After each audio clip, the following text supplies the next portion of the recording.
usually ask the question, where do you want to be? If you're coming at me with this with such strong words, please tell me where you want to be and how I can use the 15 plus years that I've been working my booty off in entertainment to get you there.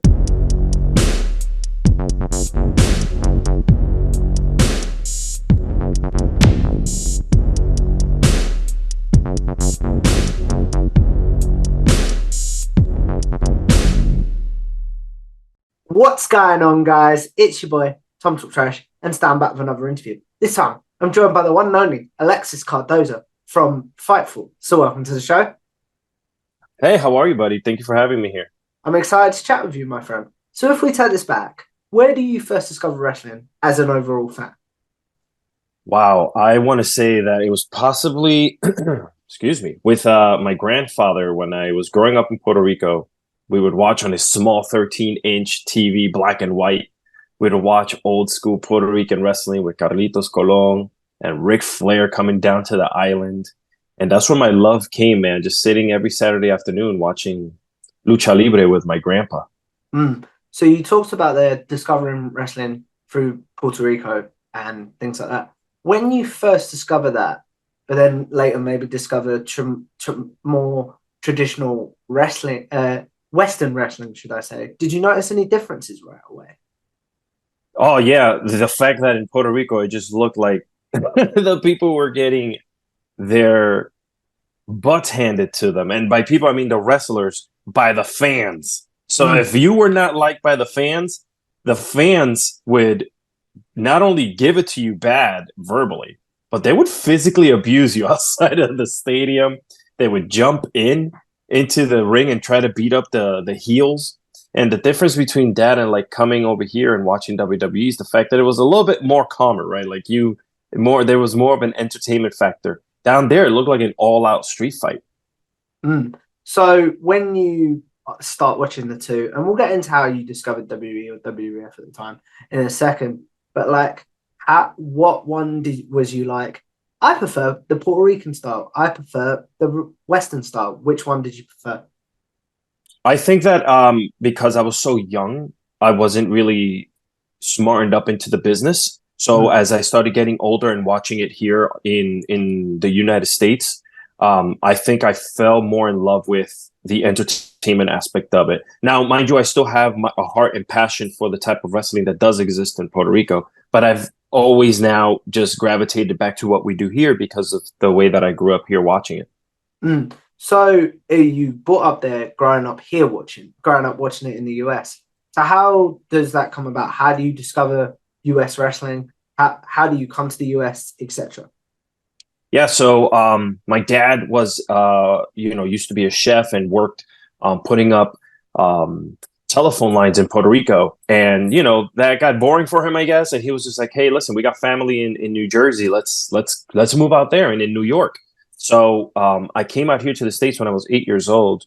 And I believe I first started watching WWE regularly with the Saturday morning show that WWE used to have out here. Right in there in the midday. I had nothing to do, so I would watch it. And then slowly really grabbed onto it when I saw Flair and Macho Man. Oh man, what a match that was. Those early 90s were great. Is that the Mania match, right? Yeah. So that is the Mania, which I believe is Mania 8? 8. Yeah. History buffs, please don't correct me in the comments if I'm wrong. Thank you very much. So with it being sort of the rock and wrestling era back then, with the Hogans and stuff like that, did you gravitate towards you talked about the character side of it, but did you appreciate technical wrestling, or was this like, this is boring, I want to see like Hulk Hogan and people like that? So I think when I was younger, I was more into my favorite wrestler all time was Undertaker. It was just something about him. Macho Man, just because he was over the top. And I think I started getting more into the technical aspect of it. Like, okay, I really want to see the Lucha Libre style come back. Is there ever going to be anything like that here? With WCW, when WCW Mm. came into the scene, I would watch Saturday Night Main Event or whatever it was called with my dad every Saturday night here in the States on TBS 6:05 p.m. Mm. And it was great. Like that's where I started watching the cruiserweights and the technical wrestling. Mm. So when it comes to that side of it, did you have to balance your fandom of like, yes, I enjoy the technical side now, but I still enjoy the characters, or is it more? Did you have to choose one or the other? No, I definitely I like that by the way. That's a good question. But I definitely loved the balance of it. So I can love the over the topness of the Repo Man or Mm. Doink the Clown, Yeah. but still enjoy a great match by Eddie Guerrero, Rey Mysterio, you know, Conan back in the day, you know. So Mm. it was always I always found a fine balance with it. Mm. So as I understand it from my research, you're a former Marine, correct? Yes, I am. So what was your insight to it? And if you don't want to talk about this, that's fine. But what was your thing of like enlisting and stuff like that? And then how does that affect your fandom? So I was in high school, ready to graduate. I was looking into different colleges. I had um, my thought process was like, I want to get into acting and all that good stuff into entertainment, you know? And Mm. I had a scholarship lined up for musical theater and drama. But I was like, am I going to be the next Antonio Banderas? Probably not. So I ended up seeing during career day all of the different army, the branches coming through, everyone saying hello, everyone wanting to for me to join, except for the Marine Corps. I went up to the Marines and Okay. I said, hey, you know, I got all these people, you know, I'm being cocky or whatever. I'm like, I got all these people that want to, and you know, want me to enlist. Well, he looked at me up and down. He was like, I don't think you'll make it. I was like, bet, sign me up. So I signed up. And I'll tell you what, it was when I signed up, you know, I went in 2000, in January of 2001, before 9/11 happened. Oh wow. And, and, I had fun getting back into like traditional wrestling roots because I was stationed in North Carolina for a little bit. So there was a Ooh. lot of indie wrestling in North Carolina. You know, plus the fact that as Marines, you know, it's not like we're out in town hanging out or like we were either in the barracks working out, you know. So we would Mm. just I got back into wrestling heavy. Those 2000s were really cool just because, you know, I got back into it. Now, mind you, we lost WCW, which I was such a big fan of, but yeah, and my fandom I think grew to answer Mm. your question because I had more time before the war happened, where I was able to, you know, I was at the gym working out, so we had it up on TV. You know, very different time by the way, dude. We didn't have video on demand. Yeah, We yeah, didn't yeah. have, you know, so we were, you know, we would record it either on VHS or have one of our buddies put it on a DVD for us so we could watch it later on. Mm. So when you talk about your fandom growing there, did it? I obviously I understand you're on assignment and stuff with the Marines. How did you? Was you sort of religious about your watching and like making sure you squeezed it in during a workout, during something? Was it sort of like a I've got to check this out at some point. I don't care how, but I want to check this out. Yes, Mondays were my thing. You know, watching Monday Night Raw, making sure I was on top of it. I used to also watch SmackDown periodically, but Monday Night Raw was my jam. You know, it was the one time that I want to just, you know, sit down, have a good time. Pay-per-views were a must. We would get the guys together. WrestleMania parties, we would just get together and watch WrestleMania together. You know, at least for that short time before everything, you know, hit the fan. But yeah, Mm. yeah, and even when we were overseas, like that's another thing. Like we had that was when I think it was 2002, 2001, 2002, 2003. WWE had their first tour going overseas. Oh, You mm. know, so What tribute to the tribute to the troops? Is troops. that Yeah, yeah, yeah. yeah. So Oh we, you know, I wow. was part of that whole mess. So like when they first started, you know, that thought process of hey, let's go out and do something for the troops. It was really cool to see that, and you know, that always took you away from all the crap that was going Mm. on. You talked about that, and I'm really curious to know about this. Obviously, the way WWE perceives the tribute to the troops can sometimes come across as like, gotta be careful how I phrase this, but I know what I mean. Like, come across as like we're doing it looking all great, and do you know what I'm trying to say? So Yeah. how did it really come across to like the people, as someone like your good self that was in there? How did it really come across when WWE people were coming over to where you were? I think it was, for me, it was more, I want to say, uh, fun, because it took away from everything. I don't think back then it was a lot smoother. Plus, I was younger, so like, we weren't thinking about the politics of it all.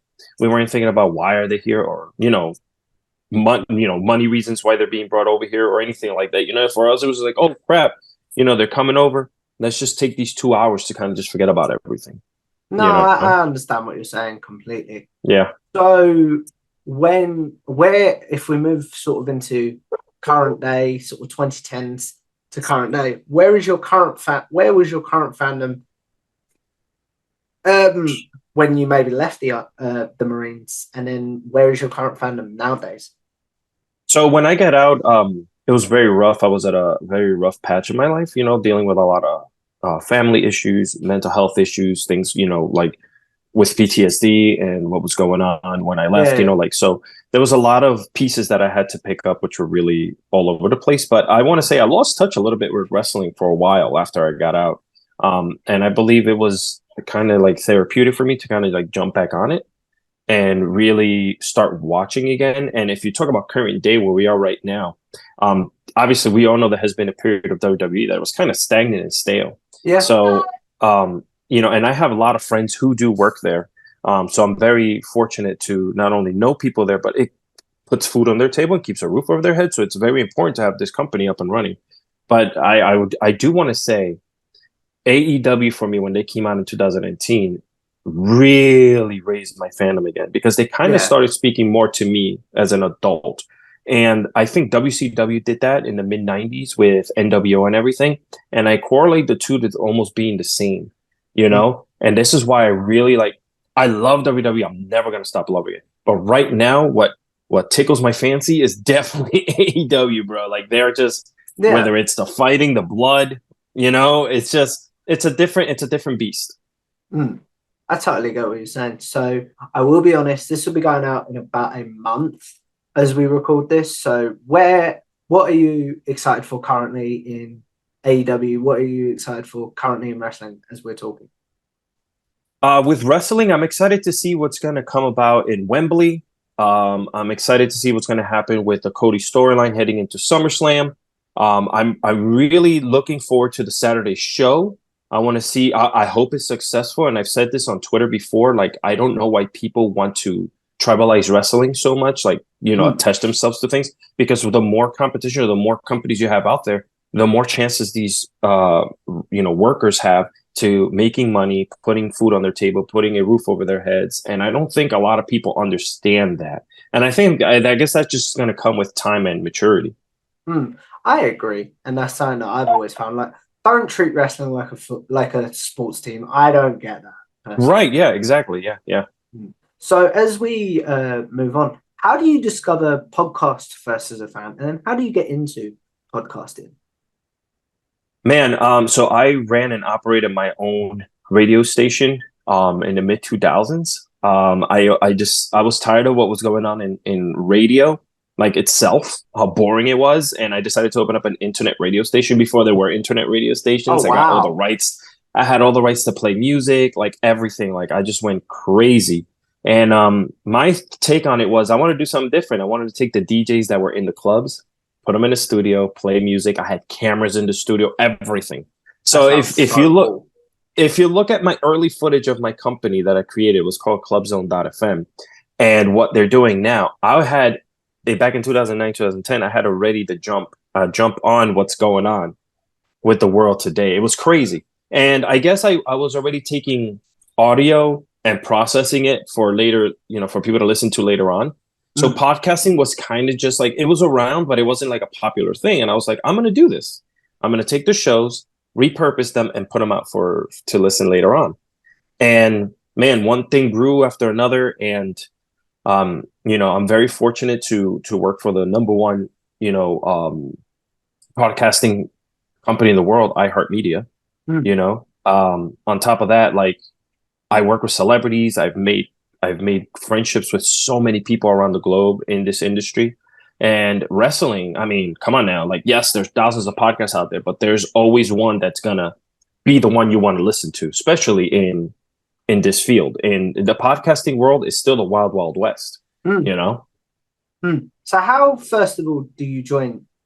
I might butcher the name, but iHeartMedia.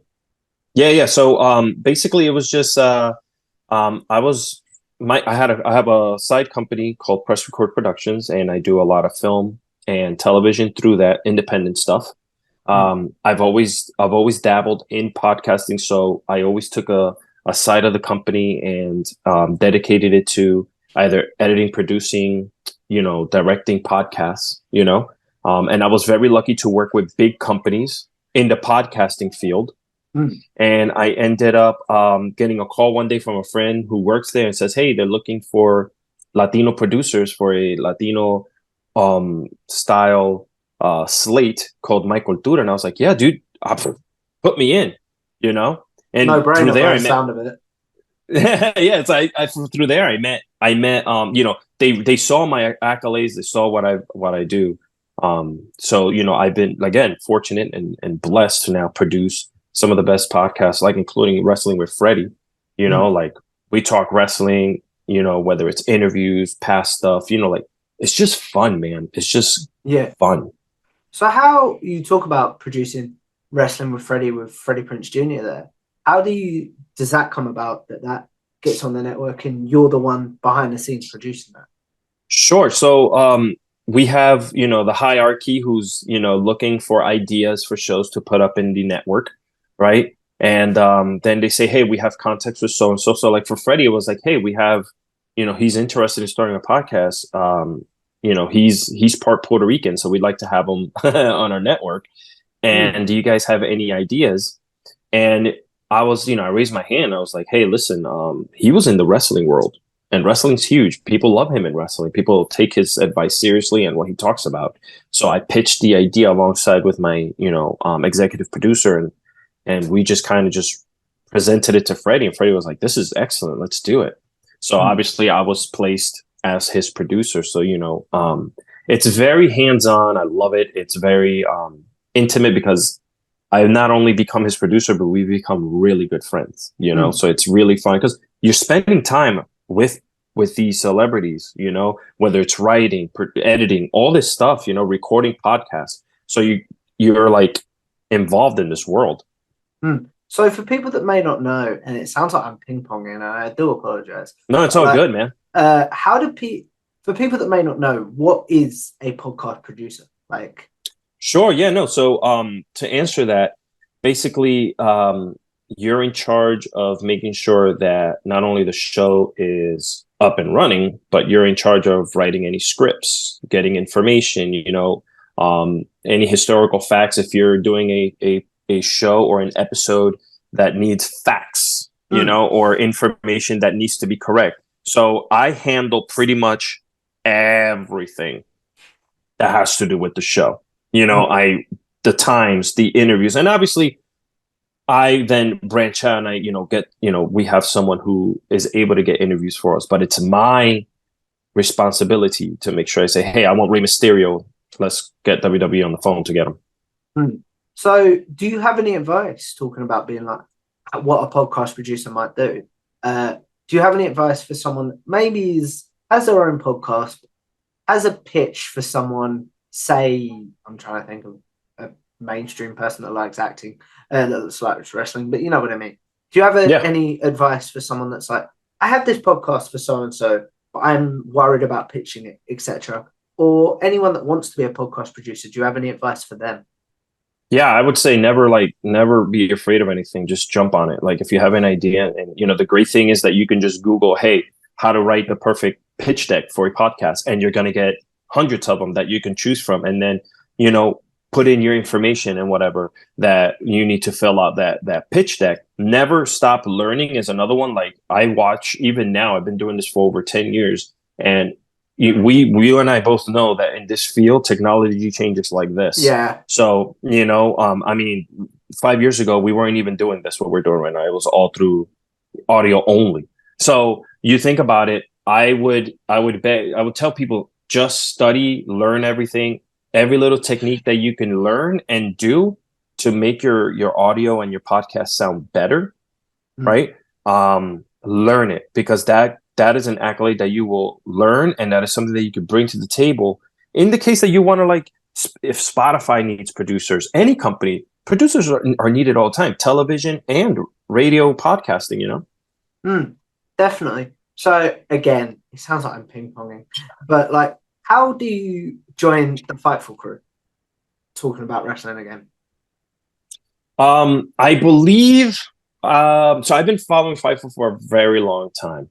And I think I was following, obviously, Fightful, and then Sean, and then Kate. That's the hierarchy right there, So with Kate, I would just go back and forth just talking about stuff, and, like, about wrestling.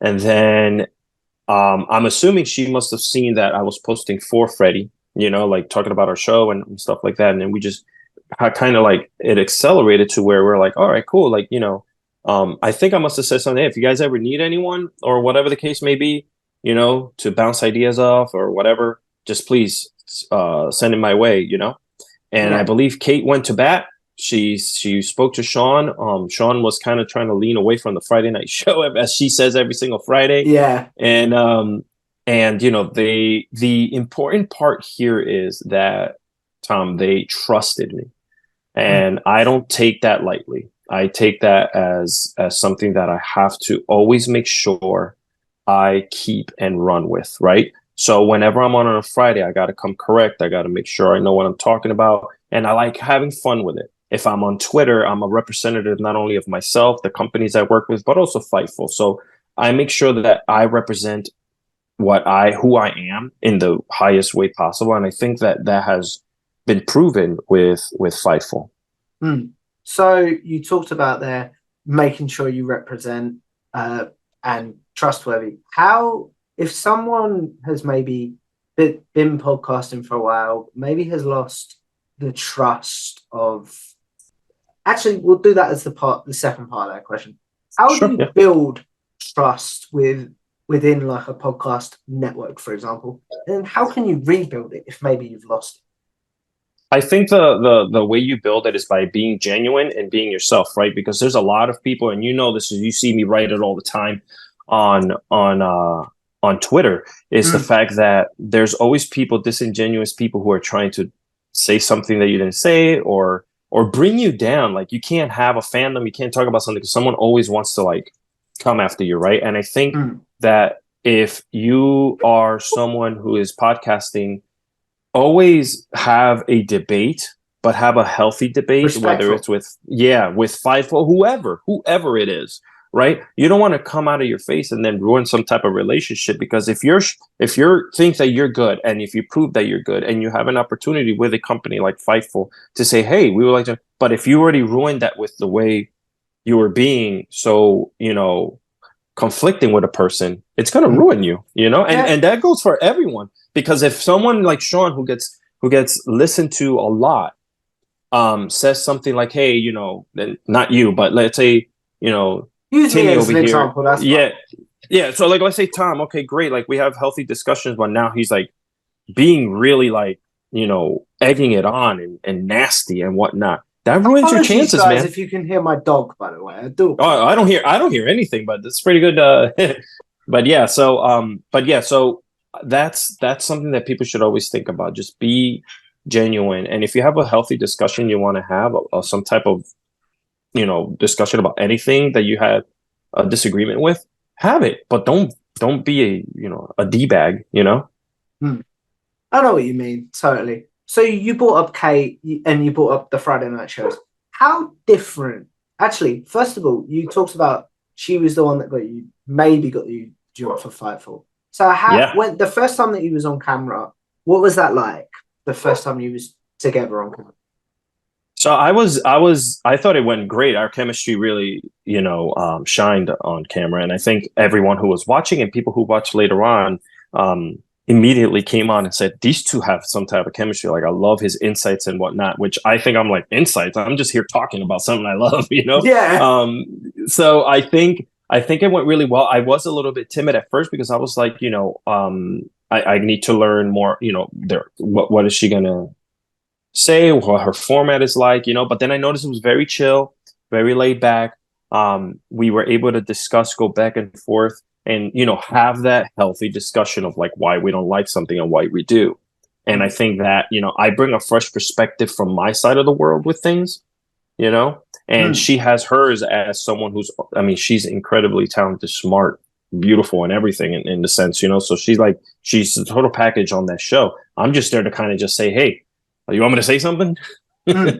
How different is your off-camera chemistry to your on-camera? And how did the chemistry change when you added the great man that is Robert D. Felice as like a trio?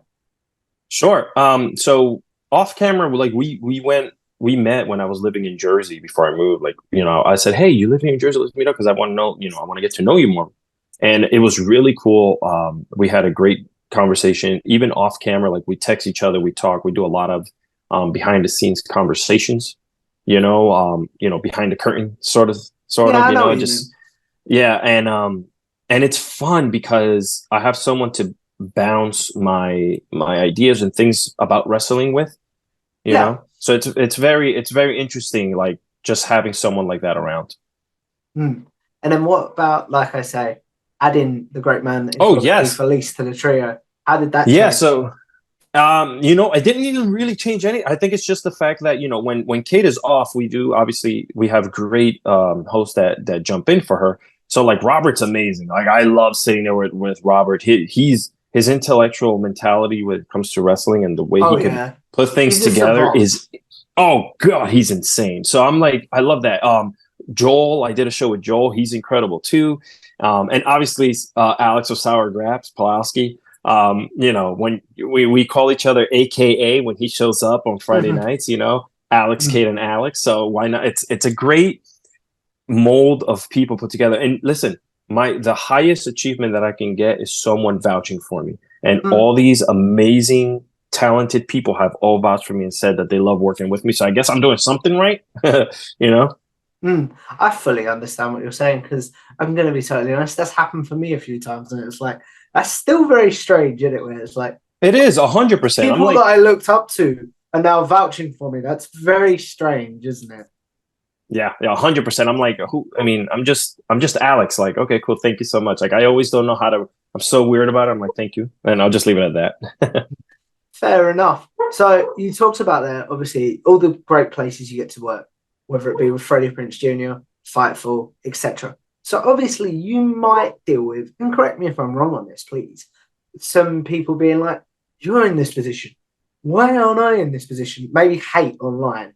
How do you make sure that it doesn't affect you, for lack of a better word? Yeah, I usually ask the question, where do you want to be? If you're coming at me with this with such strong words, please tell me where you want to be and how I can use the 15 plus years that I've been working my booty off in entertainment to get you there. I didn't get there because I said, hey, let me be on here.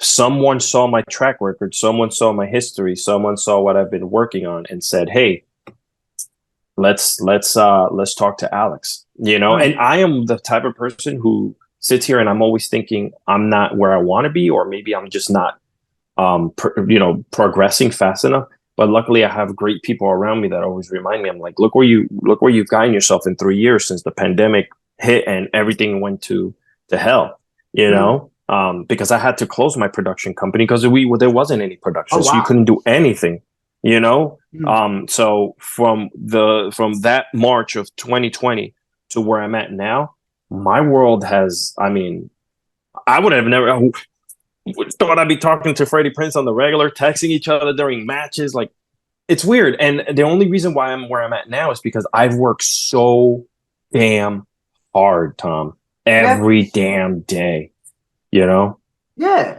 And I think also this is just an observation from shows that I've watched you on, and this sort of 30-minute conversation we've had currently. you're a nice guy as well. I think that helps the equation. Do you know what I Thank mean? you. I try. Yes, I don't even. Yeah. Do you know what I mean? You're not. I can swear on my show. Like, I don't care. You're not a dick. Do you know what I mean? Yeah. It's like, I think if someone's told me this recently, it's like, if you're a dick, you're not going to get the opportunities. Do you know what I mean? No, you're not. You're just you're turning down, and it's gonna if you're a dick, like you said, to one person, that one person, if somebody Escalates. were to, yeah, if someone were to say, hey, we're thinking about having Alex on here. Oh man, he was, I was trying to talk to him, and he was such a d-bag on online or whatever, like the way he came off, and that's why I'm always like, I always try to answer things like, try to get back to everyone as quickly as possible. I might be busy 98% of the day, but I tried. I'm like, God damn it, I forgot this. It's hard, but I want to make sure that I get to everything and everyone, so that I know that if I reach out to someone, I get that same courtesy back. Yeah. To peel the curtain back, we've been trying to make this happen for a while. I'm so glad we finally did, because it's been awesome For to chat sure. with you, my friend. Yeah, I've seen your work, man. You're very talented yourself. Like I always see you posting things up. You have such a love for the business, and I think, like I mentioned before, like I don't understand why people need to hate. You're working your ass off to get to where you're at and where you're going to be.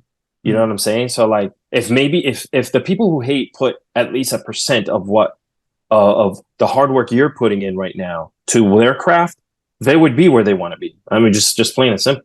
That's really awesome to hear, man. I didn't ask that question for a compliment, but I really appreciate No, that. I just know because I mean I'm always online. I'm always seeing what's going on, and I see your name pop up. I see things, videos, and everything. So it's just like you're not disingenuous. You're here. You're doing hard work. You're doing research. You're like, come on, like that is the makings of something great. I agree. Well, as we look at wrapping this up, before I get emotional, I'm not going to lie, because I really appreciate all that good stuff. You obviously listed that you've worked with Joel, you've worked with Kate, etc. Who in Fightful do you want to do a show with that maybe you've done one with, you want to do some with regularly?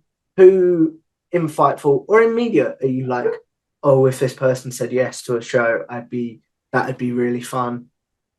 Oh man, so I like to have an opportunity to make the roundtables, and this might sound like the politically correct answer, but it's the truth. Like I want to be able to have a roundtable where I kind of like make my way around with it. I've worked with Sean as well. Like I've been on the shows with Of Sean. course you have. I Um, forgot to list that one. I do apologize. yeah. So like, he's also incredibly the hate that he gets, poor guy. But I mean, there's so many people within Fightful that I would like to sit down and just talk to.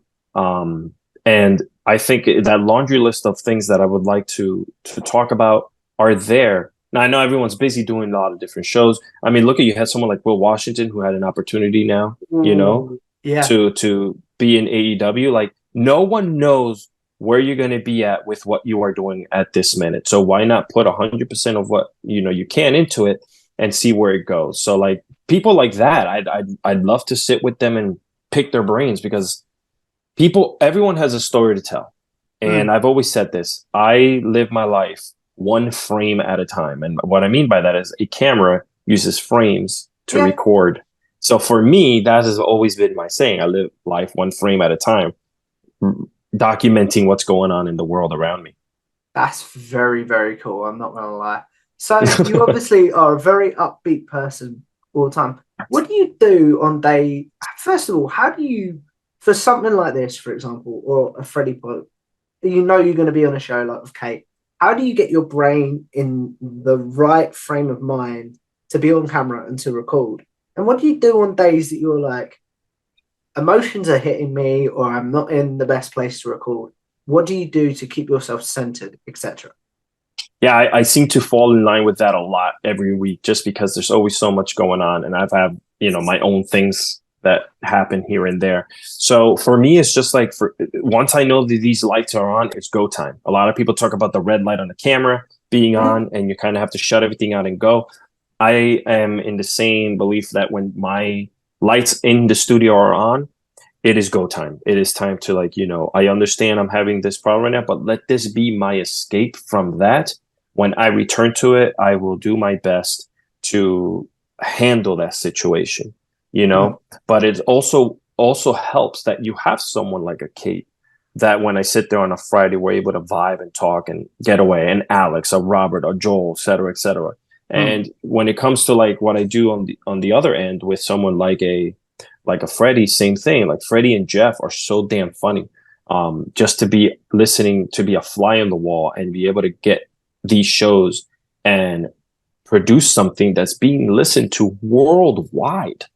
You know, someone in freaking New Zealand is listening to Freddie talk about pro wrestling, and it was my work that got it to them. Yeah. You know what I'm saying? So for me, that all wraps up into one, and it helps me out. Like, just boof, time to go. You talked about obviously the positives of stuff. Do you ever have a moment where it's like, I need to take a break with everything you're doing? What do you do to take a break? And do you ever have a moment where it's like, do you struggle to switch off, is what I'm trying to say? Yeah. It's very hard sometimes once the show is over and the camera is off and the lights are off to kind of bring it back down, you know? So whenever I have time, you know, I'll be honest, I'll mow the lawn, you know, I'll do a little workout. I'm a big comic book reader, so I read comics. I try to get my mind away from things by writing, you know, thinking of ideas of things that I may have to do. And that always kind of just brings me down, you know, and just levels me out. And just, you know, I also play a lot of Call of Duty, so that also that really winds you down, you know. Like after playing a couple games, you're like, I'm going to bed, you know. Yeah. So it's just like, you know, and you know, then again, and I'm very lucky to have good friends. One of my best friends is Austin Romero, Mike Rome from WWE. Oh wow! And you know, I love the fact that that's someone that I could also, like, if I'm having a bad day, or if he knows I'm doing a show on Friday nights, someone I could just, hey, you know, like talk to on the regular, and someone just be like, you know, have a great show, blah blah blah, do this, do that. You know what I'm saying? Yeah, totally. So yeah. So it's good to have really positive people around you. That's very cool to hear. But as we look at wrapping this up, Alex, because I do want to be respectful of your time, we're going to do a quick segment I call Generic Questions. Those of you that have seen my interviews before, I ask my guests questions they might get asked on social media, such as Alex's favourite match, favourite pay-per-view, favourite wrestler's theme, favourite tag team, and favourite wrestler. So you guys will have a place that you can know the answer to these questions, and you'll never have to ask them again. So what's your favourite match of all time? Oh my God. I would have to say, man, it was probably the first Hell in a Cell. I mean, that was just incredible. I mean, it was innovative. It was crazy just to see that style of match. And obviously that led to even more crazier matches like Undertaker and Mankind and so on and so on. So just to be clear, so basically, so I know, because I've got to search out a picture, you're talking about The Undertaker, Shawn Michaels with the cane. Yep. Yep. That's awesome. And the second time recently that we've had that match brought up. So why do you love that match? I was such a big stan for Undertaker, and when I saw that King came out and they were tired, like just looking eye to eye, and I was like, oh my God, who is this person? What is happening? He just ripped the door like he's crazy. And then, you know, obviously, I think the fact that the years after, with the matches and that feud with the brothers, the storytelling, that single match where Kane came in, and let's not take anything away from Shawn Michaels. That was a great match. That set so many things forward into the wrestling world and set it ablaze. So I think I fondly think of that match because of what it led to. I know exactly what you mean. What about your favorite overall pay-per-view card? Oh man, pay-per-view card. So as in overall pay-per-view, not like a specific like Mania and stuff. Whew. Man, that's tough because I do say that, you know, I think I want to say the card with the Rock and Stone Cold, that WrestleMania 17, was it 17? Did Austin turn heel? Yeah. Yes, it was 17. Yeah. That was a crazy, like, when you look at that card, the wrestlers, the amount of Hall of Famers up and down the card. Mm. You would say I was sitting there never thinking that any of these people would amount to what they've gone and turned out to be now, you know? I know what you're saying completely. What about your favorite wrestler's entrance music? Oh, baby.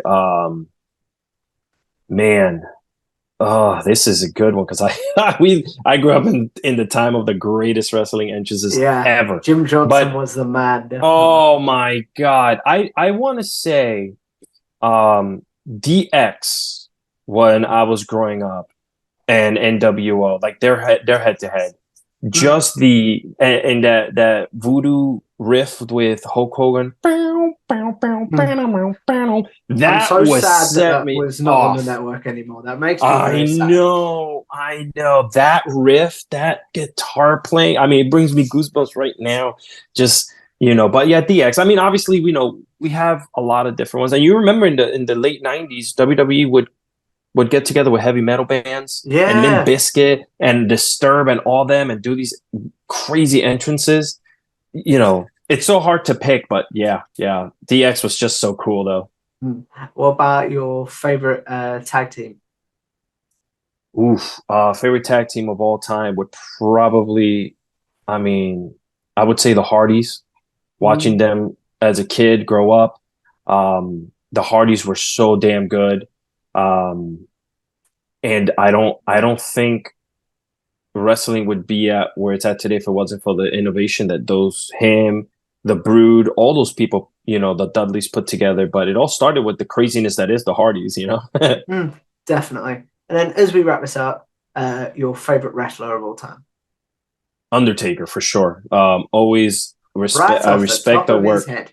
Yeah, man. The character, the mystique, the innovativeness in bringing in.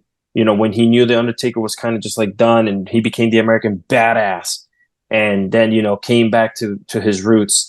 That's a character that has stood the test of time. Mm. I agree fully, but I shouldn't say I agree because these are your choices. Anyway, as we wrap this up, the question I end all my interviews on, Alex, is with YouTube, with podcasting, with social media in general, we're all sort of going to live forever in some sort of very weird way. So, what is one piece of content you want to be remembered for, and one that you're like, yuck, please forget about that? I'd probably say yuck. Please forget about my very first like YouTube video that I ever made because it was so cringy and like you're like in front of the camera like, hey, my name's Alex. How are you? Preach. Yeah. It's like you always look back at that first video like, oh my god, thank God this is not on the internet anymore. Mm. And as far as anything that I'm doing, I want to hold off on that one because I am working on some future shows and different things that I might be better than anything I have put out so far. So, but I do want to say this really quickly before I leave. That the 2020 when the pandemic happened, I got back into also my roots of loving like Power Rangers and all that stuff. So I took my dream of one day meeting a cast member and talking to him when I was a little kid and turned it into almost like a half career because I host panels at one of the biggest Power Ranger Oh, conventions out here in the East wow. Coast. Not only that, but I've gotten now to meet every single Ranger from every era. I do a show on Tuesday nights where I sit with them and have, like a drink, coffee basically, and talk about their fandom, what got them to where they're at, their career. And when I look back, I'm like, maybe right now, before anything else settles in, I'm really, really, really happy of that content. The fact that I That's took my fandom, my childhood fandom, and turned it into something for myself. That's very cool. So I'm a as we nerd, wrap, brother. no, that's very. I think we all are. If you're in this content space, I think you're definitely nerdy about something. So as we wrap this up, obviously, I want to say thank you to Alex for coming on. But where can the good people find you and your content? Sure. Yeah, you can find me on Instagram at Alexis Cardoza together. And I'm always dabbling around on different social networks. But if you go there and you hit my link, you'll get my TikTok, Twitter, Blue Sky. Everything will just be in there. So it's just a nice, concise way of having everyone in one spot. And if they want to branch out to other places, by all means, please do it. It's greatly appreciated. It's well worth doing, guys. Again, one of them, probably the most hardworking people that I've had the chance to talk to, but one of the nicest people as well. So if you guys Thank like you. this video, make sure you like, share, and subscribe to Tom Talks Trash on YouTube. And follow me on Twitter at Tom Talks Trash. And I will see you in the next video. Goodbye now.